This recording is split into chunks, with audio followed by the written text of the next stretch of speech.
It's time for the Charlotte FC podcast.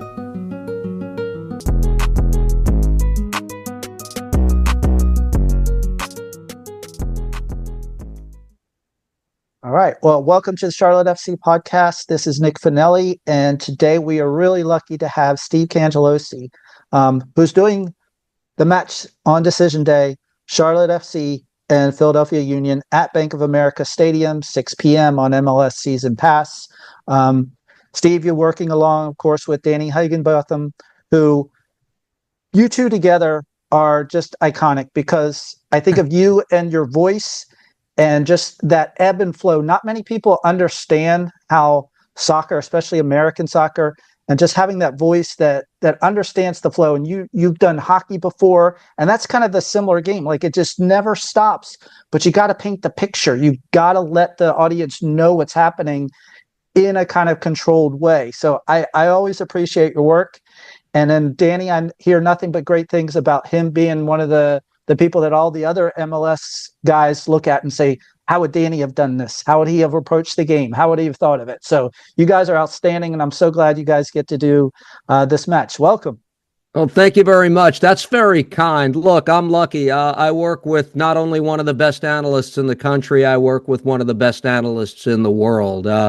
I always tell people that John Madden, who's probably the late John Madden, probably the most famous NFL commentator of all time, used to say he could see all 22 players on the field in an NFL game. I'm convinced Danny can see all 22 at once as well, with whatever peripheral vision God gave him. Maybe 21 out of 22, with the exception of the goalkeeper at one end away from the play on occasion. But we do have a lot of fun, and it means a lot that you would say that. And honestly, few places in the league we'd rather be than coming down to Charlotte on Decision Day with a game that I think is very, very important for the Crown on Saturday night.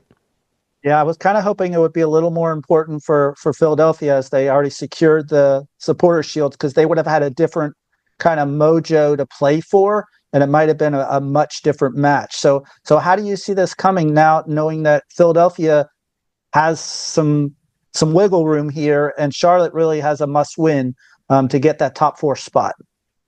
I think we're all inclined to say Bradley Carnell and Philadelphia have one ultimate goal, that at 8:10 p.m. on Saturday night, everybody walks off the field having played on the artificial surface, healthy and ready for the start of the playoffs the following week.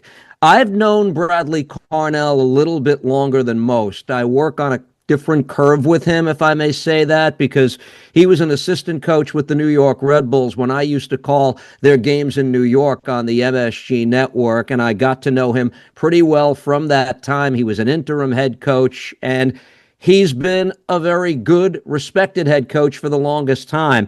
And I think if I know him the way I do, he's going to want his team to play at a very high level on Saturday night, because they're coming off an off week, as most teams in the league were during that international window.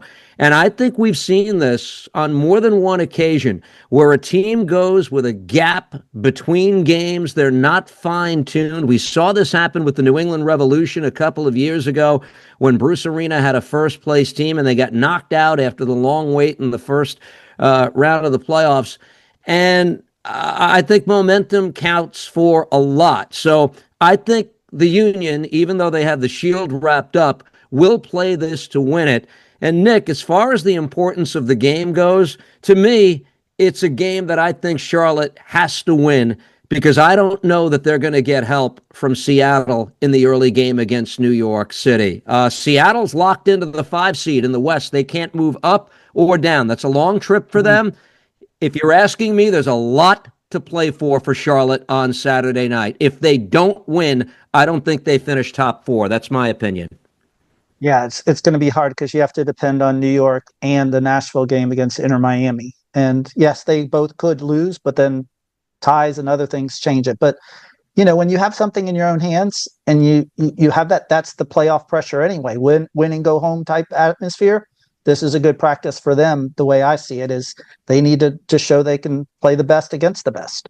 And they are 12-1-3 at home. So all of that stuff matters. Yeah. And I'm willing to say that the loss to Montreal just a couple of weeks ago on their home ground was an outlier. I think we've seen a lot of teams, good teams, in situations late in the season slip. I know I saw it with the Red Bulls late in their 2018 Shield season. You might Mhm. remember the game involving Charlotte, Philadelphia 2022. They're vying for the Shield. Late in the season, they take on Charlotte, and you remember the Daniel Rios 4-goal game Right. when Charlotte was a big underdog. So I'm willing to call that one an outlier. I do think they will have all hands on deck and their antenna up for this game. Uh, it's an interesting matchup in a lot of ways on Saturday night. And usually I never start to break down a game at the goalkeeper position, but I think this is a rare time when I want to do it because Andre Blake is a 3-time goalkeeper of the year in this league. He's one of the best at the position the league has ever seen. Since he played his first playoff game for Philadelphia, which was back in 2016, I don't think there was ever a moment where the Union stepped on the field thinking we have the second best goalkeeper in any given match.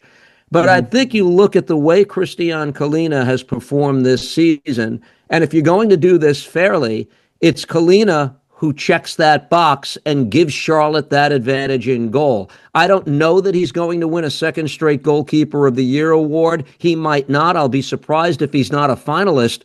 But I always thought Andre Blake was the most central figure for the longest time to the Union's success. And I think now you could say that about Kalina. Because if you go back to that 9-game winning streak they had, to me, he was the barometer of that streak. He had 6 shutouts in that span. If my memory serves me right, he only gave up 4 goals. That's extraordinary. And I think that's where you begin maybe to separate the two teams that we're going to see on Saturday night. Yeah, definitely. And he made the saves that he made were key saves. So at opportune times for the other team, he was there to stop that momentum or that little counter or something that basically put everybody on his shoulders and said, "All right, I got this. Now you go down and score," kind of thing. Mm. It'll be interesting to see time and minutes allotted for the Union players. Like I said, I think they're going to give this a great effort. I think they want to finish strong, and I think they want momentum going into the playoffs. The one thing that I can't speak to yet is how he's going to divide minutes for his offensive minded players. You know, that quartet of players up top that Bradley Carnell has. Mikel Ua, who's very good. Milan Olaski, who's fit this team like a glove. Ty Baribo, who I think will play at least half a game here, and Bruno Mhm. Damiani. I think he's going to get all 4 of those players on the field at some point. But the minutes distribution, I think, is the interesting thing. I like where Charlotte is coming into this game. Now, I think Pep Biel's a question. Obviously, they're a better team when he's on the field. But look at who they're getting back from suspension. They're going to have 3 players returning to the lineup this weekend. Surely, when you talk about Malanda coming back from the red card, Ashley Westwood and Bronico should be all good to go as well. And if Toffolo comes in at left back, all of a sudden you've got a really good, balanced, fortified team. So I think they're in a very good place. And I think we're going to be offered a clue on Saturday just how far this team can potentially go in the MLS Cup playoffs, Charlotte. Yeah, I agree, and I feel like that you're going to see whether this offense can stir anything up against Philadelphia. And Philadelphia's kind of style is similar to what we've seen with San Diego, running kind of the 4-2-2-2 type thing.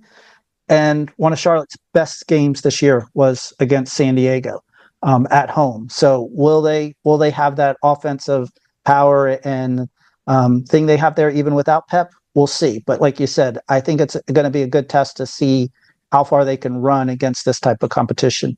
I spoke to an opposing coach when I was doing a Philadelphia game a couple of weeks ago, and he made the point that I never actually verbalized myself. He said Philadelphia thrives on chaos.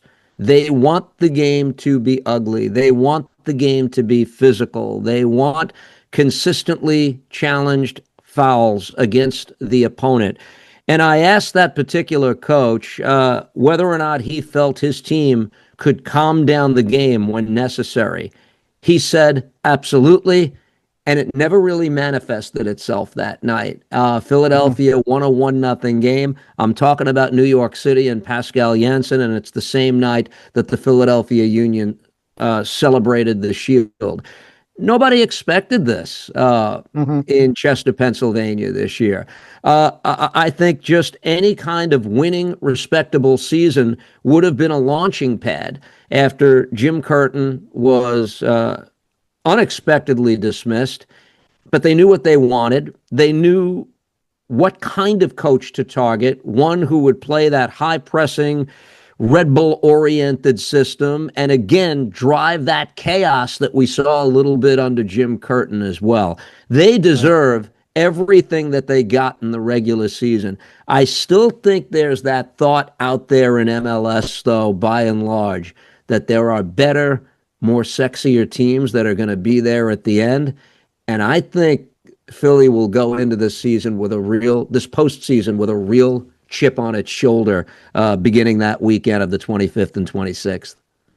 Yeah, and they get to, in a way, they get to kind of sit back and see how the playoffs take shape in a little bit because they have to Mm. wait on the kind of the play-in wild card game, and a lot of times you see the tone of how teams are playing, and you get to see their kind of last match in like such a spotlight to help you Hmm. prepare. So I think that's always an advantage for the Supporter Shield, and they're incredible at home, so they know they're going to be playing at home throughout the whole thing. So it's looking really good for them. Yeah, Now, they'll play the one road game in the first round, the second game of the yeah, 3 game series, and other than that, they're staying in Chester. Yep. yeah. So looking ahead, you talked about will we see something in Charlotte that will show us and prove to it? What do you think the big unanswered question is about Charlotte FC that they got to solve in order to be, a possible playing back at Philadelphia at the end here, or I or think someone else I there? think Wilfred Zaha has to be their best player. I know that so much of the game goes through players like Ashley Westwood, but I think Wilfred Zaha has to put his stamp on the entire series, and he has to wreak havoc on that left side for Charlotte. I mean, to really, really check the box as a team that can make a deep run.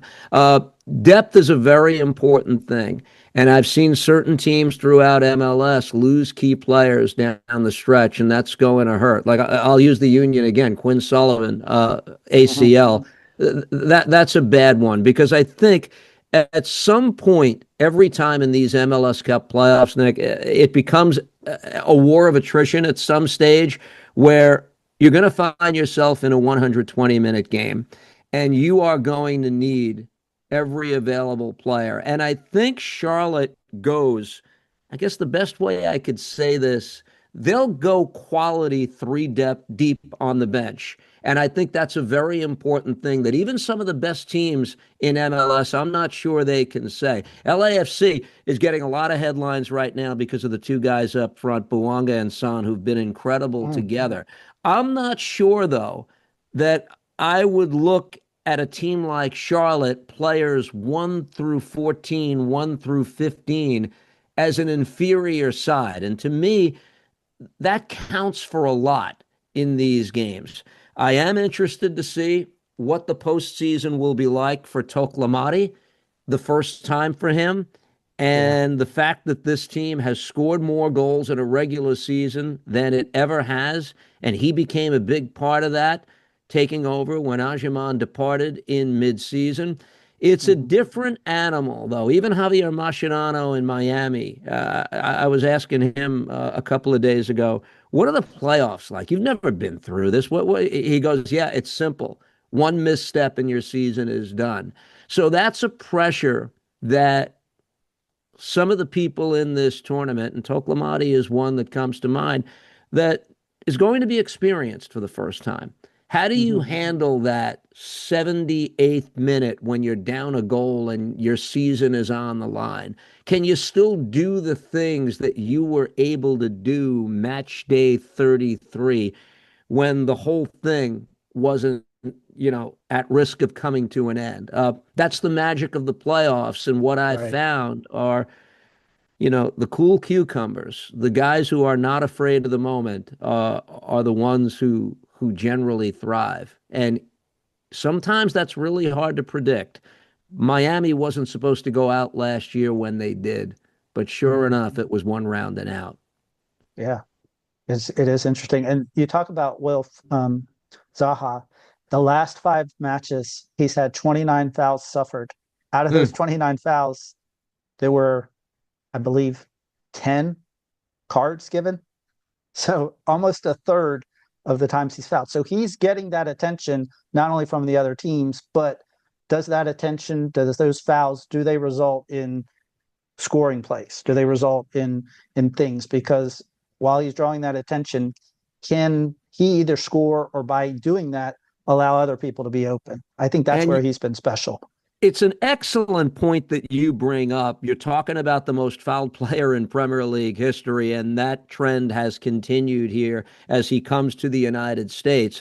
Because, look, not everybody is going to take a stupid red card like Herrera did in the last game that Charlotte won against DC. Mhm. But again, the attention level, the anxiety level, and the emotions run higher in these playoff games. And Zaha is one who brings it out in a negative way in the opponent. I didn't even think of that facet of it, but I think there's something real to that because if he makes players more vulnerable to take cards in big situations and in the playoffs, emotions generally run really, very high. That's certainly something to keep an eye on. Uh, I like what they are defensively. Who wouldn't? Malanda is Malanda. He's going to deserve that move to England next year. Tim Ream Mhm. wants to finish out so well. He has a place as a starter at the World Cup next year that's on the line. And it's funny, this game on Saturday night against Philly, I think they also look at a team that's one of the few in MLS that's going to look at the recipe to win games as being defense oriented. The Union Mhm. allowed the fewest goals in Major League Soccer all season long, but I don't know that Charlotte looks across the table from them and sees a team that's inferior defensively. It's been their calling card for the longest time under multiple coaches, and I think Dean Smith has brought out the best in that. They're right there, I think, in that next level of the teams we're all talking about to win MLS Cup. One or two things happen, you find yourself right in there with the big boys. We saw it last year as a 7 seed got to MLS Cup out of the Eastern Conference. Yeah, you never know what's going to happen. But this is a great day. I love decision day. Everybody's playing at the same time. Mm. There are multiple stakes at hand for lots of different teams, whether it's seeding or actually even in the West getting into the playoffs. So it should be a pretty magical day. Um, Everybody, you can join and watch MLS Season Pass with Steve for the 6 p.m. match with Charlotte FC and Philadelphia Union. Steve, any parting shout outs? No, the shout out is to keep it tuned all day long on Saturday night. In the late window, Vancouver's playing for first place. Thomas Muller has brought a breath of fresh air into the soccer market up there. Everybody's expecting them to do it before a big crowd at BC Place. And in the early window, I know the fans in Charlotte are all going to be focused on whether or not their team starts the playoffs at home in the first round, and rightly so. You've got a lot of other things going on, Cincinnati and Miami jockeying for second place.